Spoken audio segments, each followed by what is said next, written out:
Yo, what's up guys? Good morning sa tanan guys. So karon guys na dito sa atong shop karon. Duty na punta kay askil naman atong lawas. So karon di guys na multi-cab guys nga gi sa atong shop. Mao kini nga multi-cab guys, Suzuki F6A plus van. Mao ni siya. Nakita na to. Ang problema ni guys kay nang overheat na siya, overheat. So nang overheat na siya guys, titup na siya og batuan unya.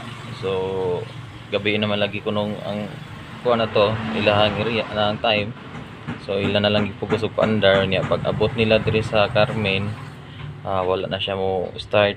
So karon guys, ato paningitan aw ang iyang sistema sa iyang makina. So before ta mo trouble guys sa makina guys, before ta mo trouble ang makina, kinanglan na to nga i pop up na to danang iyang pag start o mo andar jud siya ug di na gani siya andar. So possibility jud guys nga overheat na siya niya, ibuto na ang gasket, cylinder head gasket unya ang iyang cylinder head kinanglan na sa i-replace. So mao na ni guys ang ato ang turbulon.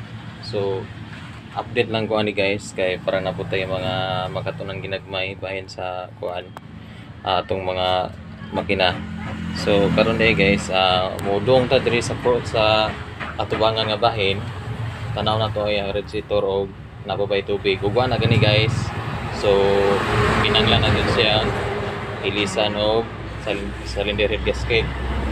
So mao ni siya tuyo po diri sa tubangan guys.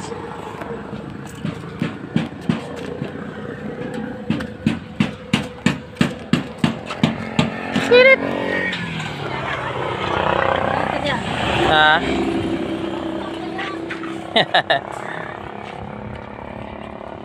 Shout out tayo ni Ate Judith. Mao to ang ato pong isang customer.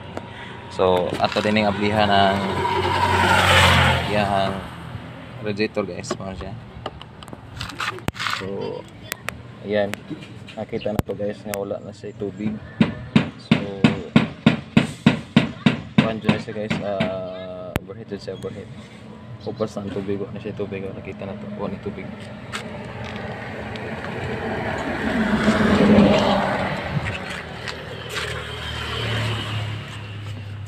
So okay, hirap talaga yung kuan video nang tayo lang mag-isa, tayo pa mag-troubleshoot.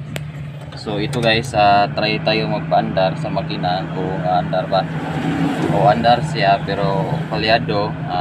Kailangan din natin paglasay natin yung cylinder head nya. Ayan sa to. Ayan.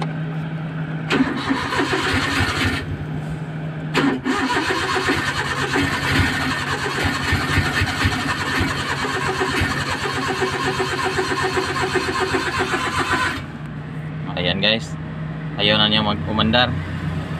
So narinig natin yung ano sa makina niya, ayaw na siya umandar. So ayan guys, ang gagawin natin, baklasin natin yung cylinder head niya, tapos palitan natin ang bagong cylinder head gasket at saka ipa-replace natin yung ano niya, cylinder head. Parang clear na ang trabaho natin, wala na tayong balik-balik pa na pagbaklas. Okay. Try pa natin ulit papandar.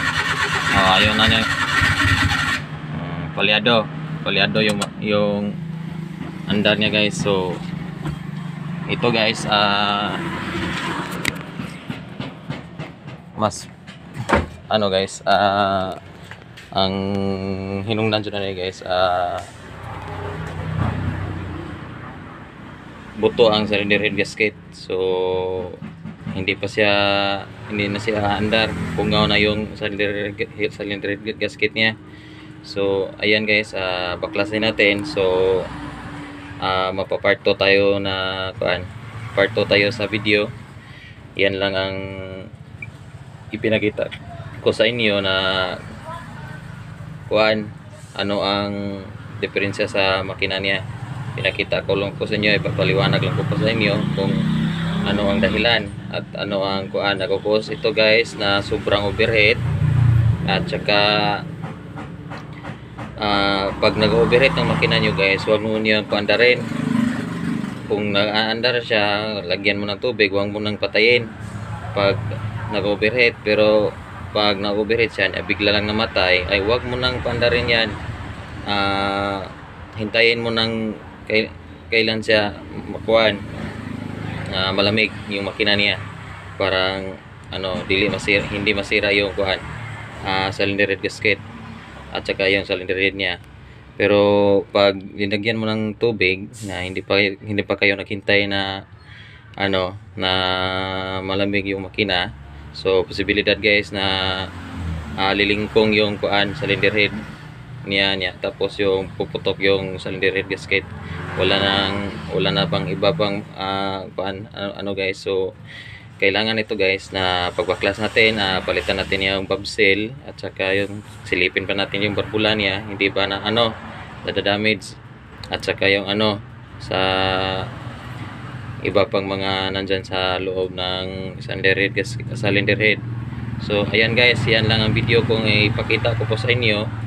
Nagtroubleshoot lang po tayo, napagpakita lang po tayo kung ano ang ating gagawin, ano ang diferensya, ano ang kailangan nating gawin kapag nag-aayos tayo, ayusin natin. So ayan guys, so magpaparto tayo sa pagbaklas ng makina guys. Hindi pa tayo kabaklas ngayon kasi marami pa tayong ano mga customer dyan. Ito may transmission pa tayo na ikakabit, tapos yon ito sa isa wiring pa ito guys, general wiring yon. Hindi pa naabot yung pisa niya. Ito hindi pa naabot ang pisa, naghintay pa tayo. So lipat tayo sa ibang trabaho natin. Ito magkakabit tayo ng transmission. Ito andar siya guys, pero umuusok, pero kailangan nating baklasin ulit na yung makina niya guys. Pero ngayon guys, ito lang po ang kuan po, diskarte lang po ko sa inyo nga kapag meron kayong sasakyan, pag na-overheat, bigla siyang namatay, huwag mo nang paandarin. Kapag nag-aandar siya, nag-overheat, huwag mo nang patayin, lagyan mo ng tubig. Parang diretso si circulate ng tubig niya sa radiator papunta ng engine doon sa mga bypass niya. Huwag mo nang patayin kapag nag-overheat, kapag na-andar pa siya. Pero bigla siyang namatay, nag-overheat siya, biglang namatay, hintayin mo na lang na malamig yung ng makina niya, engine niya. Yan, na yun ang pagkuan, diskarte ng mag troubleshoot na mag-overheat ng sasakyan niyo. Ito lang guys, thanks and God bless guys. Magpaparto tayo sa pagbaklas ng makina at pagkabit. Okay guys.